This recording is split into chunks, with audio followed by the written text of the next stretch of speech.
നബി മുഹമ്മദ് മുസ്തഫ സല്ലല്ലാഹു അലൈഹി വസല്ലമ തങ്ങള് വീടിന്റെ അകത്തേക്ക് കടന്നു വന്നു. ആയിഷ ബീബി പടച്ചവനെ പൊട്ടിക്കരയുകയാ. തലവേദനയാണെന്ന് പറഞ്ഞ് ആയിഷ ബീബി കരയുമ്പോ റസൂലുള്ളാഹി തങ്ങള് പറഞ്ഞു, കരയണ്ട ആയിഷ, ഞാൻ ജീവിച്ചിരിക്കുമ്പോഴാണ് നീ മരിച്ചു പോകുന്നതെങ്കിൽ നിന്റെ മയ്യത്ത് ഞാൻ കുളിപ്പിക്കും, നിന്റെ കഫം ഞാൻ പൊതിയും, നിനക്ക് വേണ്ടി എന്റെ കൈകൊണ്ട് കബർ കുഴിക്കും, എന്നിട്ട് എന്റെ കൈകൊണ്ട് നിന്നെ ഞാൻ ഖബറിൽ ഇറക്കി വെക്കും. റസൂലുള്ളാഹി പറയുകയാ, ബീവിയോട് പറഞ്ഞു, പ്രവാചകന് തലവേദനയാണ്, വീട്ടിലേക്ക് കടന്നു വന്നു. ആ സമയത്താണ് ആയിഷ ബീവി റളിയല്ലാഹു തആല അൻഹ തലവേദന എടുത്ത് വീടിന്റെ അകത്ത് കിടക്കുന്നത്. പ്രവാചകൻ അവിടെ നിന്ന് പറഞ്ഞു, ആയിഷ, ഈ തലവേദന വന്ന് നീ മരണപ്പെട്ട നിന്റെ മയ്യത്ത് ഞാൻ കുളിപ്പിക്കും, നിന്നെ ഞാൻ കഫം പൊതിയും, നിനക്ക് വേണ്ടി നിന്നെ ഞാൻ മയ്യത്ത് നമസ്കരിക്കും, എന്റെ കൈ കൊണ്ട് ഖബർ കുഴിച്ച് നിന്നെ ഖബറിന്റെ അകത്ത് ഞാൻ ഖബറടക്കും. ആയിഷ ബീവി റളിയല്ലാഹു തആല അൻഹ ഇത് കേട്ടപ്പോൾ അങ്ങോട്ട് സഹിച്ചില്ല. അവിടെ നിന്ന് ചോദിച്ചു, നബി ഇപ്പൊ അങ്ങനെ വേണ്ട, ഇപ്പൊ അങ്ങനെ വേണ്ട. തന്റെ പ്രിയപ്പെട്ട ഭാര്യ ഇങ്ങനെ പറയുമ്പോൾ റസൂലുള്ളാഹി തങ്ങൾ തന്റെ ഭാര്യയുടെ മനസ്സറിയണമല്ലോ, തന്റെ ഭാര്യയുടെ മനസ്സറിയണമല്ലോ. അല്ലാഹുവിന്റെ റസൂല് പറഞ്ഞു, ആയിഷ, എനിക്കും വല്ലാതെ തലവേദനിക്കുന്നു ആയിഷ, എനിക്കും വല്ലാതെ തലവേദനിക്കുന്നു ആയിഷ. ഈ തലവേദന കാരണം ഞാനെങ്ങാനും മരിച്ചുപോയാൽ, അല്ലാഹുവിന്റെ റസൂൽ അവിടെ നിന്ന് ചോദിക്കുകയാണ്, ഈ തലവേദന കാരണം ഞാനങ്ങ് മരിച്ചുപോയാ നീ എന്ത് ചെയ്യും ആയിഷ? ആയിഷയുടെ പ്രതികരണം അറിയാൻ, ആയിഷ ബീവിയുടെ മറുപടി കേൾക്കാൻ അതുവരെ പ്രവാചകൻ പറയുന്നത് കേട്ട് ചിരിച്ചുകൊണ്ടിരുന്ന ആയിഷ റസൂലുള്ളാഹി പറഞ്ഞു, ആയിഷ, ഞാനെങ്ങാനും മരിച്ചു പോയാ നീ എന്തു ചെയ്യും? റസൂലുള്ളാഹിയുടെ വാപത്തി പിടിക്കുകയാണ്. മുത്തുനബിയുടെ വാപത്തി പിടിച്ചിട്ട് പറയുന്നു, നബിയേ, തമാശയ്ക്ക് പോലും അങ്ങനെ പറയല്ലേ നബിയേ, തമാശയ്ക്ക് പോലും അങ്ങനെ പറയല്ലേ നബിയേ, അത് താങ്ങാൻ കഴിയാത്തതാണ്. ആയിഷ ബീവിക്കത് താങ്ങാൻ കഴിയാത്ത കാര്യമാണ്. എന്റെ പ്രിയമുള്ളവരെ, പ്രവാചകന് സൂചനകൾ കൊടുത്തു തുടങ്ങി. അല്ലാഹുവിന്റെ റസൂലിന് പനി പിടിച്ചു. രോഗങ്ങൾ അല്ലാഹുവേ ഓരോ ദിവസം കഴിയുമ്പോഴും രോഗം കൂടുകയാണ്. അല്ലാഹുവിന്റെ പ്രവാചകൻ ജന്നത്തുൽ മുഅല്ലയിലേക്ക് കടന്നുപോയി. കുടുംബക്കാരോട് മുഴുവനും പോയി യാത്ര പറഞ്ഞു, എല്ലാവരോട് സലാം പറഞ്ഞു. അല്ലാഹുവിന്റെ പ്രവാചകന് തിരിച്ചു വന്നു. ജന്നത്തുൽ ബഖീയിലേക്ക് കടന്നുപോയി. എല്ലാവരോടും യാത്ര പറഞ്ഞു. തന്റെ ഭാര്യമാരോട്, തന്റെ മക്കളോട്, മരണപ്പെട്ടവരുടെ ഖബറിന്റെ ചാരത്ത് ചെന്നിരുന്നു ദുആ ചെയ്തു. ഓരോ ദിവസം കഴിയുമ്പോഴും പ്രവാചകന് രോഗം ഇങ്ങനെ കൂടുകയാണ്. പടച്ച റബ്ബേ, അല്ലാഹുവിന്റെ പ്രവാചകന് രോഗം ഇങ്ങനെ കൂടാൻ തുടങ്ങി. പല സൂചനകളും, മരണത്തിന്റെ സൂചനകൾ അല്ലാഹുവിന്റെ റസൂൽ കൊടുക്കാൻ തുടങ്ങി. അവസാനം എന്റെ പ്രിയപ്പെട്ട സഹോദരങ്ങളെ, അല്ലാഹുവിന്റെ പ്രവാചകന് രോഗം കൂടിയിട്ട് എഴുന്നേക്കാൻ കഴിയാത്ത അവസ്ഥയായി. അല്ലാഹുവേ, അതാ ബാങ്ക് വിളിച്ചു കഴിയുമ്പോ ഒരു ദിവസം രോഗം പിടിച്ച് കിടക്കുന്ന പ്രവാചകന്റെ വീടിന്റെ മുന്നില് ഇഖാമത്തിന്റെ സമയമെത്തുമ്പോ ബിലാൽ തങ്ങൾ വിളിക്കുന്നു, യാ റസൂലല്ലാഹ്, അല്ലാഹുവിന്റെ നബിയേ, ഇഖാമത്ത് കൊടുക്കാൻ സമയമായി, നമസ്കാരത്തിന് സമയമായി. അല്ലാഹുവിന്റെ പ്രവാചകൻ അവിടെന്ന് പറഞ്ഞു, ബിലാലേ, എനിക്ക് സുഖമില്ല ബിലാലേ, അബൂബക്കർ സിദ്ദീഖിനോട് ഇമാമത്ത് നിൽക്കാൻ പറ. അല്ലാഹുവിന്റെ റസൂല് രോഗം പിടിച്ച് കിടക്കുകയാണ്. അവിടെ നിന്ന് എഴുന്നേക്കാൻ കഴിയാത്ത അവസ്ഥയിൽ കിടക്കുകയാണ്. പനി വല്ലാതെ കൂടി. റസൂലുള്ളാഹിന് വല്ലാത്ത ശരീരവേദനയായി. എഴുന്നേക്കാൻ കഴിയാതെ കിടക്കുമ്പോ ബിലാൽ തങ്ങൾ വീടിന്റെ മുന്നിൽ വന്ന് വിളിക്കുന്നു, നബിയേ, നമസ്കാരത്തിന് സമയമായി. അല്ലാഹുവിന്റെ റസൂൽ അവിടെ നിന്ന് പറഞ്ഞു, ബിലാലേ, അബൂബക്കറിനോട് നിസ്കരിക്കാൻ പറ, സിദ്ദീഖിനോട് ഇമാമത്ത് നിൽക്കാൻ പറ. പടച്ചവനെ, പ്രവാചകൻ ഇത് പറഞ്ഞു കഴിയുമ്പോ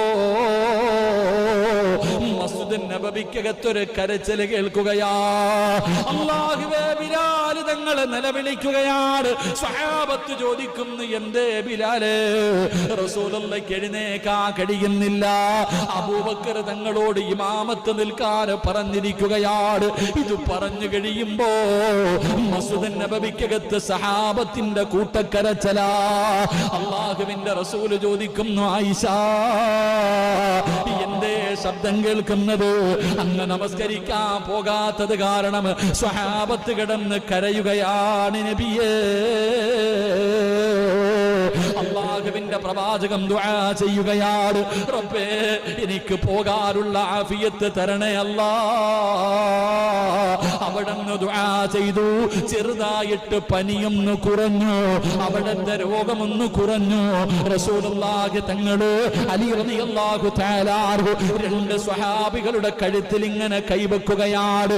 എന്നിട്ട് നടക്കാൻ കഴിയാതെ കാലിങ്ങനെ തറയിലൂടെ വലിച്ചാട് ഇഴഞ്ഞിഴഞ്ഞാണ് കൊണ്ടുപോയത്. റസൂലുള്ളാഹി തങ്ങള് മസ്ജിദ് നബവിയുടെ മിഹ്റാബിന്റെ പടിയിലിരുന്നു. പ്രവാചകന് മുകളിലേക്ക് കേറാൻ കഴിഞ്ഞില്ല. ആ പടിയിലിരുന്നിട്ട് അല്ലാഹുവിന്റെ റസൂൽ അവിടുന്ന് സ്വഹാബത്തിനോട് പറഞ്ഞു, സ്വഹാബാ, എനിക്ക് നിങ്ങളോടൊരു കാര്യം പറയാനുണ്ട്. അവിടുന്ന് പ്രവാചകൻ ചില ഉപദേശങ്ങൾ കൊടുത്തു. അല്ലാഹുവിന്റെ റസൂൽ സല്ലല്ലാഹു അലൈഹി വസല്ലം തങ്ങൾ മിഹ്റാബിൽ കയറി ഇരുന്നിട്ട് ചില ഉപദേശങ്ങളൊക്കെ കൊടുത്തിട്ട് തന്റെ സ്വഹാബത്തിനോട് പറഞ്ഞു, സ്വഹാബ, ഞാൻ നിങ്ങളുടെ ആരുടെയെങ്കിലും മനസ്സ് വേദനിപ്പിച്ചിട്ടുണ്ടെങ്കിൽ, ഞാൻ നിങ്ങളെ ആരെയെങ്കിലും ഉപദ്രവിച്ചിട്ടുണ്ടെങ്കിൽ നിങ്ങൾ അള്ളാഹുവിന്റെ മുന്നിലേക്ക് മാറ്റിവെക്കരുത്, എനിക്ക് പൊരുത്തപ്പെട്ട് തരണേ എന്ന് നബി മുഹമ്മദ് മുസ്തഫ സല്ലല്ലാഹു അലൈഹി വസല്ലമ തങ്ങൾ സഹാബത്തിനോട് ചോദിച്ചു, സഹാബ, ഞാൻ നിങ്ങളെ ആരെയെങ്കിലും വേദനിപ്പിച്ചിട്ടുണ്ടെങ്കിൽ, നിങ്ങൾ ആരെയെങ്കിലും ഞാൻ ഉപദ്രവിച്ചിട്ടുണ്ടെങ്കിൽ നിങ്ങൾ എനിക്ക് പൊരുത്തപ്പെട്ട് തരണം, അള്ളാഹുവിന്റെ മുന്നിലേക്ക് മാറ്റിവെക്കരുത്. പ്രവാചകൻ പൊരുത്തം ചോദിക്കുകയാ. ആർക്കെങ്കിലും പ്രിയപ്പെട്ടവരോട് പറയുകയാ, ചെയ്തു പോയ പാപങ്ങളൊന്ന് കഴുകടാ ചെറുപ്പക്കാരാ. ഇത് പറയുമ്പോ നീ ചോദിക്കും, ഉസ്താദേ, അല്ലാഹു എനിക്ക് പുറത്തു തരുവോ ഉസ്താദേ?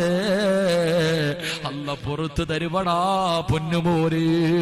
അല്ലാഹു പറയുകയാണ്, കുല്യാ ഇബാദിയല്ലദീന അസ്റഫൂ അലാ أنفسهم لا تكنتوا من رحمة الله. ഇതല്ലയല്ലേടാ പറഞ്ഞത്? പരിശുദ്ധമായ ഖുർആൻ പറയുകയാ.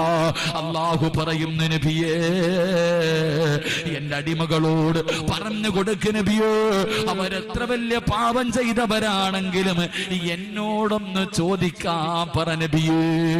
അല്ലാരെന്നറിയുവോ? 100 കൊല ചെയ്തവന് പുറത്തു കൊടുത്തവരാ. സ്വന്തം പെമ്മക്കളെ ജീവനോടെ കുടിച്ച് മൂടിയ അപരാധികൾക്ക് പുറത്തു കൊടുത്തവരാ നിന്റെ റബ്ബ്.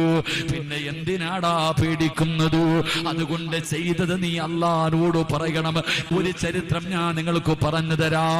ഞാൻ വലിയ പാപം ചെയ്തവനാണ്, അതുകൊണ്ട് ഇനി എന്തായാലും നശിച്ചു, ഇനി പോകട്ടെ, എന്തായാലും നനഞ്ഞു, ഇനി കുളിച്ചു കയറാമെന്ന് പറഞ്ഞ് നടക്കല്ലേ.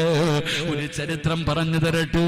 മഹാനായ ഇമാമുനാ ശാഫി റളിയല്ലാഹു തആല അൻഹു മഹാനവറുകൾ അവിടുന്ന് ഒരു ചരിത്രം പറയുകയാണ്. മഹാനായ നബി മുഹമ്മദ് മുസ്തഫ സല്ലല്ലാഹു അലൈഹി വസല്ലമ തങ്ങൾ അല്ലാഹുവിന്റെ പ്രവാചകന്റെ വീടിന്റെ അകത്തേക്ക് മഹാനായ സയ്യിദുനാ ഉമർ ഇബ്നുൽ ഖത്താബ് റളിയല്ലാഹു തആല അൻഹു അല്ലാഹുവിന്റെ പ്രവാചകന്റെ വീടിന്റെ അകത്തേക്ക് കരഞ്ഞു വിളിച്ചുകൊണ്ട് ഓടി വരികയാണ്. ഉമർ വല്ലാതെ കരയുകയാണ്. അല്ലാഹുവിന്റെ റസൂൽ ചോദിക്കുന്നു, എന്തേ ഉമറേ കരയുന്നത്? ആരാ നിന്നെ വേദനിപ്പിച്ചത്? ആരാ നിന്നെ ഉപദ്രവിച്ചത്? നിനക്കെന്താണ് സംഭവിച്ചത്? അല്ലാഹുവിന്റെ റസൂൽ ചോദിക്കുമ്പോ ഉമർ തങ്ങൾ പറയുന്നു, യാ റസൂലല്ലാഹ്, എന്നെ ആരും ഉപദ്രവിച്ചില്ല.